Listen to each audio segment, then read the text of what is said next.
자, 우리 저 뒤에 있는 꿈덩이들 좀 고개를 좀 드시고 사무엘아 그거 요약 그렇게 열심히 안 해도 오늘은 괜찮으니까 밖에 예배 눈 좀 맞추고 그게 응? 오늘은 기본으로 참석한 친구들에게 기본 점수를 항상 줄 거예요. 그렇게 할 거고 우리 인사해야죠. 어떻게 인사할까요? 우리는 부활했습니다 하고 인사할까요? 할렐루야 샬롬 하고 우리 모두 부활했습니다 하고 우리 인사하고 하나님 사랑합니다 여러분 주 안에서 축복합니다 인사합니다. 시작. 할렐루야 샬롬 샬롬 샬롬 샬롬 샬롬 샬롬. 자 우리 부활했습니다. 하나님 감사합니다. 하나님 사랑합니다. 여러분 주 안에서 사랑합니다. 아멘. 네 아멘. 오늘 말씀이 요한복음 11장 너무 잘하는 말씀. 우리 이제 부활절이 언제였어요? 지난주였어요. 그죠? 부활을 예수님이 부활을 하셨어요? 못 하셨어요? 하셨어요. 우리는 어때요? 우리도 예수님이 부활하셨으니까 우리 안에 누가 계시니까? 예수님이 계시니까 우리도 부활했습니다. 예, 오늘은 부활은 다 했는데 영적인 부활은 과연 우리들 영적 부활을 충만하게 이루고 있나라고 오늘 영적 부활이라는 제목을 가지고 한번 여러분과 함께 은혜를 나누도록 합니다. 자, 이번 주 부활절이 기쁨으로 맞이해야 할 부활절인데 우리나라가 무슨 일이 있어요? 지금 세월호가 어디에서? 어디에서? 앞바다에서 침몰하는 바람에 많은 우리 고등학교 누나들이 그죠? 언니들이 예, 바닷속에 그냥 묻혀버리는 그 일로 인하여 많은 유가족들이 많이 울고 있고 그 부활을 우리가 부활절 날이 어떤 날이에요? 기쁜 날이에요. 그죠? 이스터데이, 해피 이스터데이인데 기뻐하기에는 너무너무 가슴이 아픈 그러한 부활절. 우리가 많은 부활절을 살아가면서 해마다 맞는데 어떻게 보면 예수님 태어나신 날이 무슨 날? 몰라요? 예수님 태어나신 예수님 탄생하신 날이 크리스마스인데 어떻게 보면 예수님 탄생하신 날보다 부활절이 더 기쁜 날일 수 있어요. 그죠? 예수님은 왜 땅에 태어나셨어요? 돌아가시려고. 돌아가셔가지고 그 다음에 어떻게 하려고? 우리 생명을 살려주시려고. 그래서 부활하신 거예요. 그죠? 십자가에 못 박혔다가.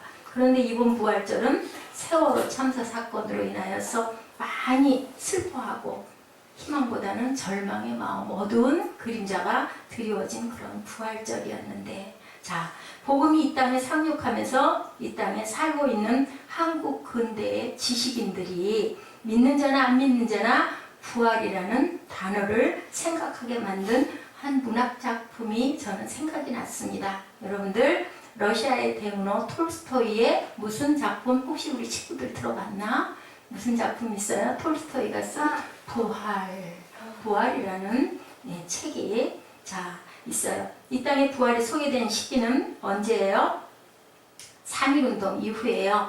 1899년에 출간이 돼서 22년 후인 1922년에 일제 치하에 발행된 매일신보에 이 톨스토이의 부활이 연재가 되면서부터 우리나라의 국민들이 예수를 믿는 사람이나 안 믿는 사람이나 지식인이냐 지식이 별로 없는 사람이나 부활이라는 단어를 신문에서 자주 발견하게 됩니다.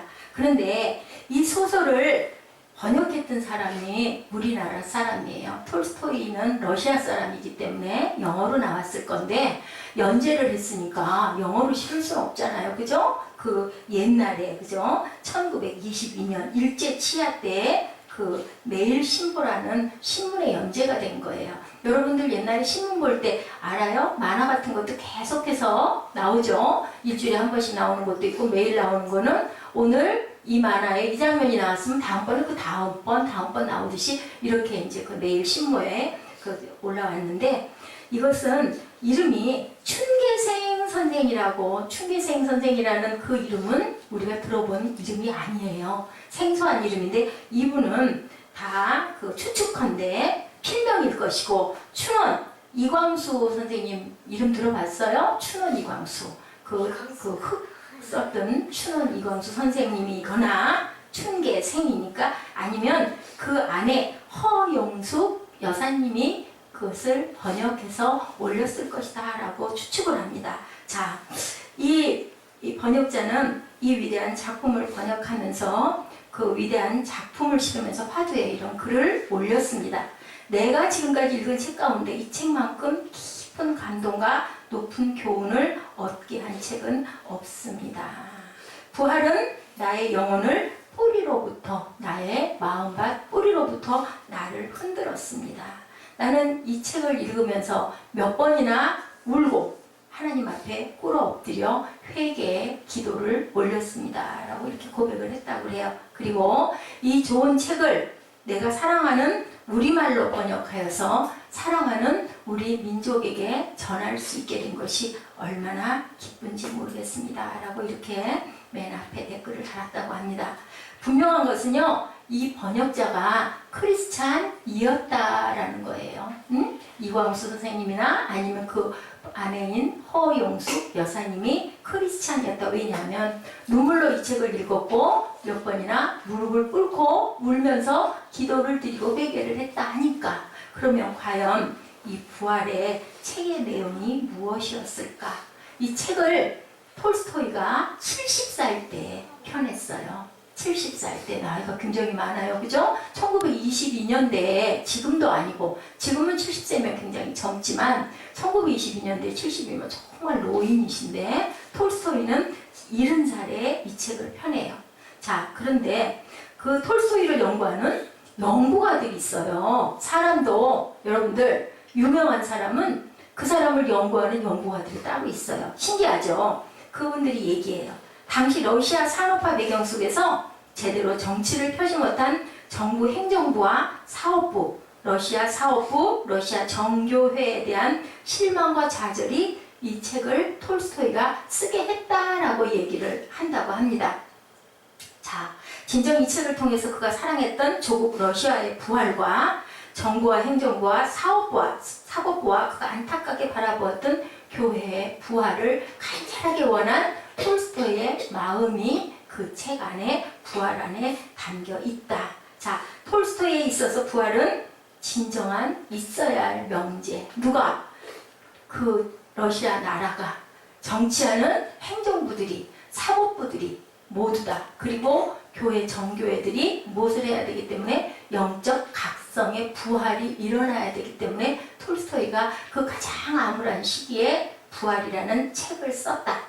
자, 오늘 우리는 어떤가? 여러분들, 오늘의 우리들은 또한 어떨까요? 진도 앞바다에 덧없이 버려진 젊은 생명들을 바라볼 때 그 생명들이 부활해야 되겠죠, 여러분? 아멘. 부활의 암을 믿습니다. 자, 그들의 구명을 둘러싸고 정부가 어떻게 하고 있어요? 갈팡질팡해서 국민들이 많이 실망했어요. 교회들은 목소리를 내지 못해서 많이 실망했어요. 부활이 일어나야 할 줄로 믿습니다. 부활이 일어나야 할 때죠. 이 안타까운 상황, 나라와 시대의 방황을 바라보면서 뚜렷한 비전을 제시하지 못하고 우리 자체 내의 부패와 분열로 엎드려 있는 한국교회는 꼭 각성하고 부활이 일어나야 할 줄로 믿습니다. 오늘 본문의 배경이 마르다와 마리아 자매가 나사로, 누가? 나사로가 누구예요? 나사로가 마르다와 마리아의 누구예요? 자, 누가 알까? 몰라요? 자, 누구예요? 오빠. 그죠? 오빠예요. 그래서 어떻게 해요? 예수께 가가지고 고하죠. 누가? 사랑하시는 나사로가 지금 병이 깊습니다. 자, 요한복음 11장 3절이에요. 이에 그 누이들이 예수께 사람을 보내어 가로되 주여 보시옵소서 사랑하시는 자가 병들었나이다. 자, 여러분들, 예수님이 사랑하시는 자 누구? 나사로도 병이 든다는 얘기예요. 사랑하는 사람도 병이 들어요. 자, 그렇게 얘기해요. 신속하게 가지 않으면 안 되는데, 아주 위급한데, 먼 거리에 계시지도 않은데, 그런데 예수님은 어떻게 했어요? 빨리 안 가셨어요. 그죠? 얼마나 답답했을까? 늦잠을 부리고 계신 거예요. 요한복음 11장 6절에 뭐라고 얘기를 해요? 나사로가 병들었다함을 들으시고 계시던 곳에 며칠을 더 유하시고, 자, 며칠을 유하시고 이틀을 더 유하시고, 그랬더니 갔더니 나사로가 어떻게 됐어요? 그러면서 중간에 또 혈루병 든 여자 만나서 이렇게 해주시고, 또 누구예요? 그 아이로의 딸, 야이로의 딸, 누구 회당장의 딸 고쳐준다고 그렇게 또 지체하시고, 이틀이나 지나가지고 가니까 마르다가 뭐라 그래요? 이미 죽은 지 며칠 됐다? 나흘이나 됐다 그래요. 자, 이스라엘에서는요, 나흘이 되면 완전히 죽었다라고 여기는 그 날짜예요. 주님이 깊은 뜻이 여기 있는 거예요. 어떻게 해서 가신 거예요? 병들었을 때 바로 마음 같아서는 쫓아가시고 싶었는데 왜 안 쫓아가셨을까? 여러분들 그 보여주시려고. 아니 사고. 응? 사고 있어. 그 사람들의 믿음을 보기 위해서.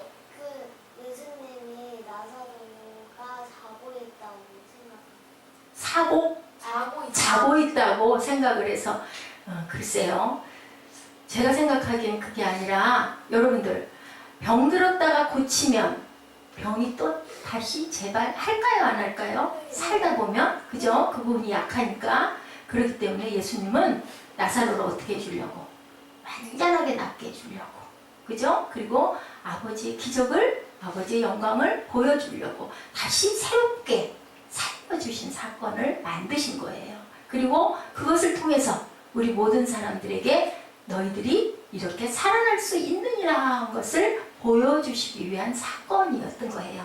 여러분들 이해하시니까? 아멘? 아멘? 그죠? 나사로에게 완벽한 선물을 주시기 위해서 그래서 나흘 됐을 때 가신 거예요. 그러면서 뭐라 그래요? 걱정하고 우니까 울지 말라고. 죽지 않았다. 뭐하고 있다? 아까 얘기처럼 자고 있다. 왜? 일어날 걸 알고 계시니까. 누가 살릴 수 있으니까? 내가. 그죠? 예수님께서 내가 너를 살리면 내 살릴 수 있으니까 나사로는 죽은 게 아니라 자고 있다라고 얘기를 하시죠. 그래서 자, 예수께서 이르시되 뭐라고 그러시는 무덤 앞에 가가지고 나는 부활이요 생명이니 나를 믿는 자는 죽어도 살아나겠고, 그죠? 살아나겠고, 그 다음에 살아서 나를 믿는 자는 어떻게 된다? 영원히 어떻게 된다? 죽지 않을 것이다 라고 말씀하시면서 Do you believe me? Believe this? 이것을 너희가 믿느냐? 아우 잘해요. 그죠? 이렇게 말해요. 부활이 하나님이 더 좋은 선물일 수 있는 두 가지 이유를 설명합니다. 부활은 육체적 사망을 이기는 하나님의 유일한 처방이다. 우리 몸은 결국은 언젠가는 누구나 다 한 번은 어떻게 해요? 죽어요. 그죠? 어쩔 수 없이 몇 살일지는 모르지만 미국의 유명한 배우 자니 칼슨이요. 인간이 피할 수 없는 딱 두 가지가 있다. 맞히는 친구 점수 100점 줍니다. 죽음. 자, 죽음 또 하나. 또 하나는 천국. 지옥. 시간. 피할 수 없는 두 가지. 자, 실존과. 세금. 아. 약간 재밌는 얘기예요. 세금과 죽음이다. 근데 세금은 어때요? 피해갈 수도 있어요. 편법을 쓰면 좋은 거 아니지만 죽음처럼 확실하지는 않다는 얘기죠. 자, 이래서 그 과거에 트라피스트 수도회 수사들이 제가 잘 쓰는 말이에요. 여러분들 메멘토 모리 알아요? 메멘토 모리. 예. 죽음을 생각해라. 너희는 이 죽음을 생각해라 라고 인사를 했다고 그래요. 죽음을 기억하십시오. 그래서 그 황제도 나를 만나면 나를 보면 메멘토 모리라고 인사를 하라고 이렇게 부탁을 했대요. 자, 당신의 죽음을 기억하십시오 하면 우리는 어떤 마음이 들까? 인사할 때 샬롬 아니면 할렐루야 하지 않고 메멘토 모리가 무슨 뜻이라고? 죽음을 기억하십시오 라고 인사하면 우리는 마음이 어떨까요? 내가 죽었다는 거야? 슬플 것 뭐야? 같아요. 슬플 것 같아요. 저는 좀 뭐라 그래야 될까? 내가 죽을 때 잘 죽어야 될 텐데, 내가 천국을 꼭 가야 할 텐데, 이런 어떤 각성, 긴장, 그죠? 그런 마음이 일어날 것 같아. 열심히 살아야 되겠다. 나쁜 짓 하지 말아야 되겠다. 그죠? 정의롭게 살아야 되겠다. 세상에 거룩을 끼쳐야 되겠다. 이런 마음이 더 들겠죠. 그죠? 우리가 죽음을 생각하면 그런 생각을 할 수 있잖아요. 그냥 사는 거 오늘 생각만 하면 그냥 오늘 내가 뭐를 할까 어떻게 재밌게 놀까 막 이런 생각을 하지만 죽음을 만약에 기억하십시오 하면 내가 죽을 때 한 번은 죽기는 하는데 그럼 난 어떻게 해야 될까? 이런 긴장을 하려고 그 황제도 나에게 인사할 때 메멘토 모리라고 인사해 주세요 라고 얘기를 했다고 그래요. 자, 과학을 통해서 생명의 시한이 어때요? 지금은 점점 연장이 되고 있어요? 안 되고 있어요? 되고 있어요. 되고 있어요. 그죠? 근데 죽음에 대한 궁극적인 해결책은 있어요? 없어요? 없어요. 없어요. 없어요. 자, 본문에 뭐라고 말씀하세요? 나는 부활이요 생명이니 나를 믿는 자는 죽어도 살겠고 그가 사셨으므로 우리가 사는 거예요. 왜냐하면 나를 믿는 자는 그랬어요. 안 믿는 자는 죽어도 살지 못하겠고 나를 믿는 자는 죽어도 살겠고 자, 어느 유치원에서 부활절 전주일에 조그만 상자를 하나씩 유치원 꿈동이들에게 나눠줬대요. 그리고 가서 부활절을 기념할 수 있는 부활절을 상징하는 뭔가를 하나씩 그 상자에다 담아가지고 오려느냐 하고 나눠줬대 선생님이. 그리고 부활절 주일에 그 상자를 다 아이들이 얌전하게 갖고 왔어. 예쁜 상자를. 그래서 열어보니까 그 속에 뭐가 있었을까요? 그 속에 손수건도 있고 다리자. 계란도 있고 또 나비도 나르죠. 나비도 있고 그리고 예쁜 새싹을 담아갖고 온 아주 귀여운 아이도 있었대요. 근데 거의 몸이 좀 불편한 말을 잘 못하는 언어 지체 장애를 갖고 있는 꼬마가 하나 있었대요. 남자의 꼬마가. 그래서 그 꼬마의 상자를 딱 열어봤더니 상자가 어떻게 돼 있었을까요? 망가져 있어. 응? 망가져 있었을까요? 응? 아무것도 왜 없었을까요? 희정이 소중한 게 없어서. 응? 소중한 게 없어서. 소중한 게 없어서 희정이 무슨 생각? 왜 아무것도 없었을까요? 예수님 나이니까 응. 예수님을 왜 하는지 좋아하는지 몰라서. 그래서 조심스럽게 선생님이 물어봤대요. 얘야, 너는 왜 아무것도 안 가지고 왔니? 왜 아무것도 안 담아 가지고 왔니? 그랬더니 아이가 이 말을 잘못하니까 뭐라고 얘기를 하냐면은 예수님은 부활하셨잖아요. 이렇게 말했대요. 부활했으니까 아무것도 없죠. 예수님 무덤이 사람이 있어요? 없어요?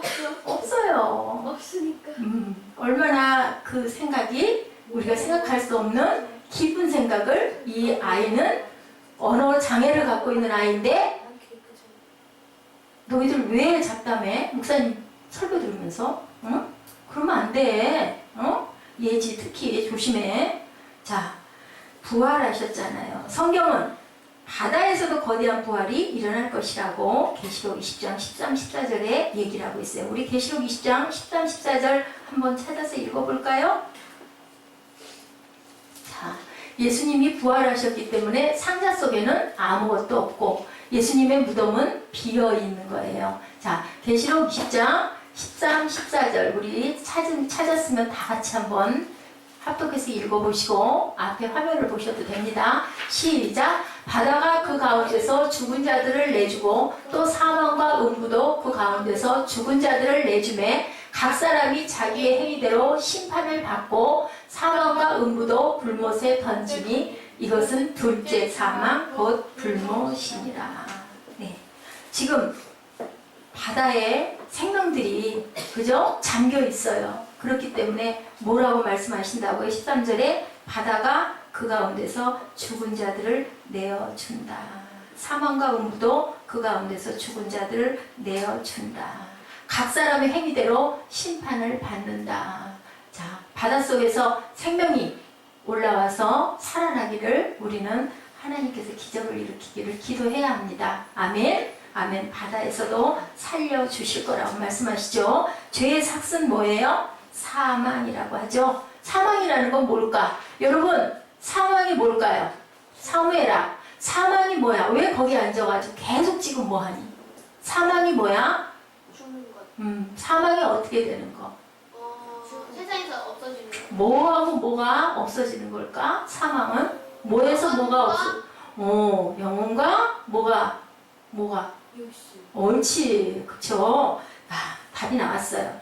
육체에서 영혼과 육체가 분리되는 게 바로 사망이에요. 우리 친구들 30점씩 주시도록 하세요. 자, 죽은 영혼과 육체가 분리되는 것, 그것이 바로 죽음이고 그 죽음이 사망이라고 얘기하죠. 부활은 인간의 육체적 사망뿐만 아니라 무슨 사망도 포함된다? 오늘 제목이 뭐라고 그랬어요? 영적 부활. 자, 육체적 사망도 있지만 어떤 사망도 있다? 영적 사망도 있다. 그것은 어떻게 되는 거예요? 영적 사망.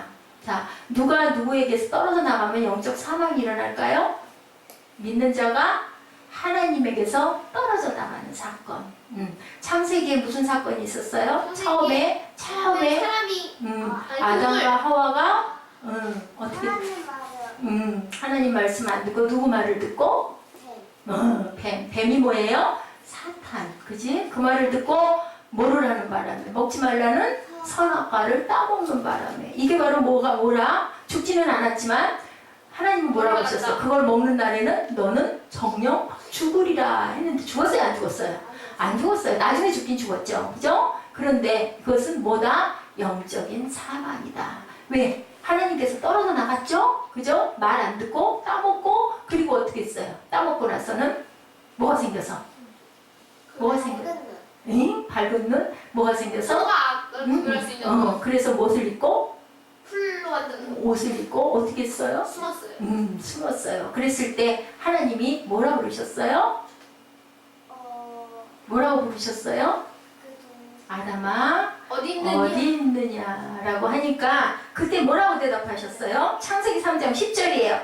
내가 동산에서 하나님의 소리를 듣고 벗었으므로 두려워서 숨었나이다. 두려움이 왜 왔을까? 왜 왔을까? 선악과를 먹었기 때문에. 영적 사망의 징조예요.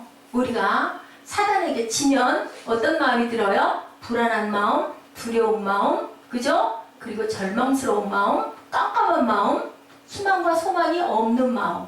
내가 이러다가 죽을지도 몰라. 이런 마음까지 들어요. 그죠? 어떤 사건이 있을 때. 그게 누구에게서 떨어져 나갔기 때문에. 하나님에게서 떨어져 나갔기 때문에. 이것이 바로 영적 사망이에요. 톨스토이가 그의 작품 부활에서 나타낸 죽음도 바로 영적 죽음을 나타내고 있다.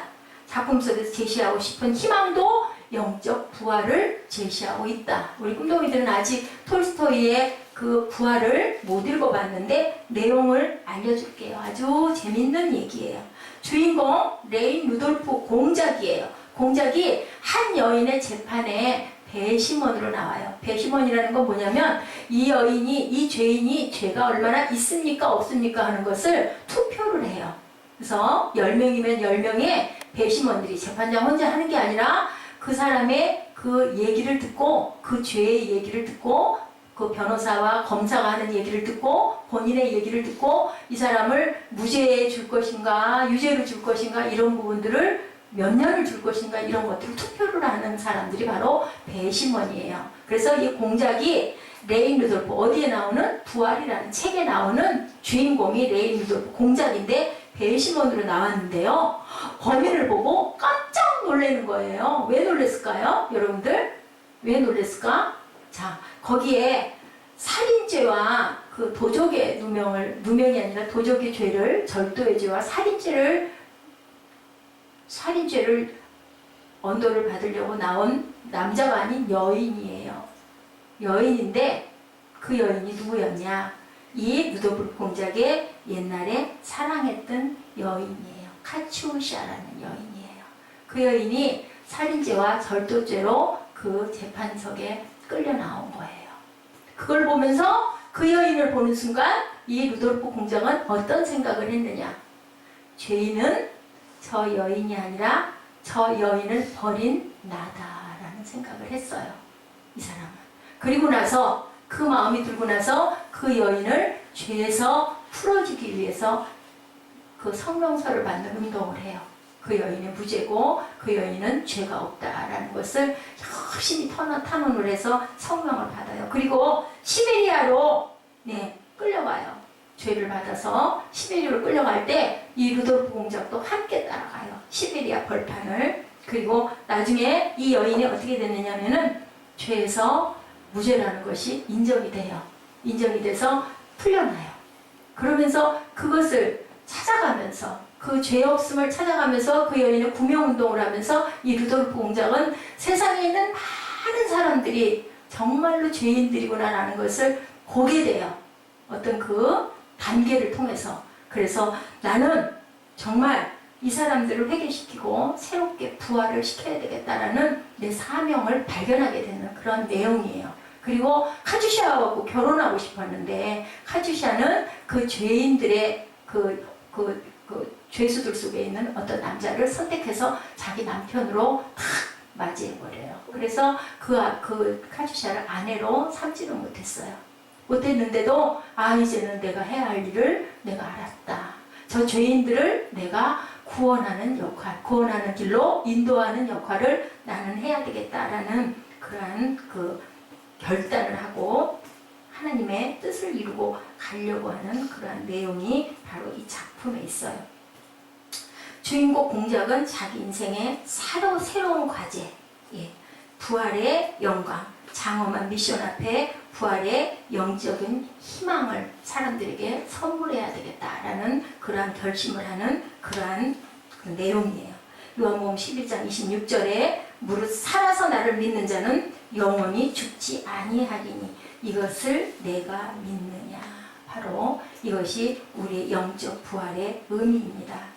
우리는 죄사함을 받죠. 그때부터 새롭고 영원한 생명을 지니게 되는 거예요. 지금은 우리가 다 살아있지만 언제일지 모르는데, 자, 세월호에 탔던 우리 그 학생들이 세월호가 앞바다에서 거기서 내려앉아가지고 파손이 돼서 죽을 줄 알았을까요? 아무도 몰랐어요. 나이가 들었어요. 젊어요. 그죠? 나이가 17, 18밖에 안 됐을 거예요. 그러면 60 먹은 할머니가 먼저 돌아가셨어요. 17살, 18살짜리 그 세월호에 탔던 학생들이 먼저 돌아가셨어요. 학생들이 먼저 돌아가셨어요. 세상에 먼저 태어난 사람이나 늦게 태어난 사람이나 순서가 있어요? 없어요? 없어요. 아무도 몰라요. 그럼 우리는 세상에 살 때 어떻게 살아야 될까? 여러분들 생각해 보시기 바랍니다. 내가 그 사람이 되지 말라는 법이 절대로 없다라는 거예요. 메멘토 모리, 여러분들 죽음을 생각하시기 바랍니다. 이렇게 새롭게 일어났으면 부활의 미션을 우리들이 경험해야 하는데, 우리는 구원을 받았습니까? 안 받았습니까? 구원 받았습니다. 그런데 정말로 우리가 구원을 받았느냐를 생각해 봐야 된다는 거죠. 우리가 지금 이 순간에 하나님이 부르셔서 생사 여탈권은 누가 주셔요? 하나님밖에 주시는 분이 없는데, 아무 준비도 되어 있지 않은데, 그죠? 하나님이 부르셨어요. 그럼 가야 돼요? 안 가야 돼요? 가야 돼요. 그죠? 사고로 세월호에서 다 물속으로 빠진 그 학생들 준비가 됐을까요? 안 됐을까요? 안 됐어요. 갔어요. 그러면 어떻게 됐을까요? 거기서 믿는 자와 믿지 않는 자, 영적인 부활이 있는 자와 없는 자 구별이 되겠죠. 그죠? 그랬을 때 우리는 과연 하나님의 길에 설 수 있는지, 나는 지금 어느 시점에 서 있는지를 깊이 생각하는 저와 여러분이 되셔야 할 줄로 믿습니다. 무덤에서 일어난 나사로의 삶이 부활 전과 후가 여러분들 달라졌을까요? 안 달라졌을까요? 나사로가 살아난 것까지는 우리는 막 기적이야까지는 아는데, 그 나사로가 나중에 그렇게 무덤에서 일어나고 나서 그 사람의 삶은 어땠을지 여러분들 한번 생각해 보셨어요? 우리가 살아났다는 그것의 증거는 죽음의 두려움이 없어졌다라는 것일 거예요. 나사로는 아마 죽었다 살아났기 때문에 죽음에서의 두려움이 없어졌을 거예요. 두 가지로 본다면 살려준 그분을 증언하는 증언자가 되었을 거예요. 두 가지는 확실하죠. 나는 한번 죽어봤기 때문에 죽음에 대한 것은 이제는 내 몫이 아니다. 내 몫이 아니다. 두려워할 필요가 없다. 왜냐하면 하나님이 나를 살려주기 때문에, 또 내가 살아났기 때문에 예수가 나를 살려주셨어 라는 얘기를 언제까지? 죽을 때까지 했을 거예요. 이런 사람이 누구다? 증인이다. 아멘. 두 가지를 했을 거예요. 자, 요한복음 12장 11절입니다. 뭐라고 그래요? 나사렛 때문에 많은 사람들이 예수를 믿었더라 라고 나와 있어요. 많은 사람들이 누구 때문에? 나사로 때문에. 여러분들, 예지 때문에 예진의 반에 있는 친구 누구가 예수를 믿었더라. 네, 예수 믿은 이한나 때문에 이한나 옆에 있는 자녀들이, 가까운 친구들이, 친척들이 예수를 믿었더라. 믿지 않는 내 부모가 나 때문에 예수를 믿었더라 라는 얘기가 들려야 되겠죠. 그래야 부활의 영광이에요. 아멘. 왜냐하면 나 혼자만 살아서는 안 되는 것이 우리 기독교고 크리스찬들이기 때문에 우리는 어떻게 가야 돼요? 함께 같이 가야 할 줄로 믿습니다. 아멘. 자, 이 나사로가 나중에 어떻게 됐을까요? 여러분들, 나사로가 나중에 어떻게 살았어요. 됐을까요? 살긴 살았는데 끝에 죽었을까요? 살았을까요? 죽었. 부활했으니까 안 죽었을까요? 어떻게 됐을까요? 죽었어요. 살았겠죠. 죽었겠죠. 자, 이 나사로는요, 전승에 의하면 프랑스 남부 마르세유에서 복음을 위해서 자신을 드리고 헌신하다가 교부가 돼요. 교부가 뭐예요? 교부가 지금의 목사님, 그죠? 교부가 되어서 열심히 교회를 섬기다가 도미티아누스 기독교 핍박 때 순교했다라고 이렇게 기록되어 있어요. 예수를 믿고 부활을 경험한 사람들은, 구원을 받은 사람들은, 성령을 받은 사람들은 어떻게 해요? 대개는 다 증인된 삶을 살다가 돌아가죠. 그죠? 너무너무 아파요. 예수님도 몇 살에? 33살에. 너무 일찍, 너무 안타깝게. 세상에서 보면 뭐야, 한참 일할 때인데, 한참 일어날 때인데 돌아가 버리고 마셨어. 너무 허무할 것 같아. 근데 예수님은 뭐 하고 가셨어요? 인류를 구원하시고 다 이루었다 하고 가셨어요. 그러면 여러분들, 일찍 돌아가는 거하고 늦게 돌아가는 거하고 뭐 차이가 있을까요? 없을까요? 차이가 없어요. 하나님이 주신 소명을 다 하면 되는 거예요. 몇 살에 가든. 우리는 마지막 순간까지 하나님이 너 이거 해라 한 부분을, 사명을 완수하면 돼요. 우리는 무엇이기 때문에? 내 생명이 어디 있기 때문에? 내 생명이 하나님께 있기 때문에. 하나님이 너 조금 더 살아있어라 그럼 살 수 있고, 너 이제 그만 와라 그러면 가야 돼요. 그죠? 그것을 준비하고 살아가는 저와 여러분 되셔야 할 줄로 믿습니다. 사람들은 그를 그래서 성자 나사로, 세인트 나사로라고 이름을 붙였다고 그래요. 돌아가시고 나서. 뭐라고 했다고요? 세인트 나사로. 자, 나사로의 영적 부활로 톨스토이의 새로운 영적 부활이 일어난 거예요. 여러분들, 무슨 얘기인지 아시겠어요? 자, 레인 누돌프의 영적 부활, 나사로의 부활, 톨스토이의 영적 부활. 레인 누돌프가 누구예요? 아까 부활에 나왔던 주인공. 그 사람은 영적 부활을 경험했을까요? 못했을까요? 경험했어요. 자기가 사랑했던, 자기가 버렸던 카츄샤를 바라보면서 죄인은 카츄샤가 아니라 바로 나다. 그리고 저기에 앉아있는 배신원들이 바로 죄인이다. 죄인으로 끌려온 사람들이 죄인이 아니라, 그것을 보면서 내가 저들의 생명을 어디로 인도해야 되겠다? 영적 부활로 인도해야 되겠다라는 사명을 받아서 살아갔으니까 영적 부활이 일어난 거죠. 나사로 또한 영적 부활을 이루었습니다. 몸은 살아났지만 다 영적 부활을 이룬 게 아니고, 이 나사로는 순교했죠. 영적 부활이 일어난 사건입니다. 여러분들, 다시 사셨습니까? 아멘.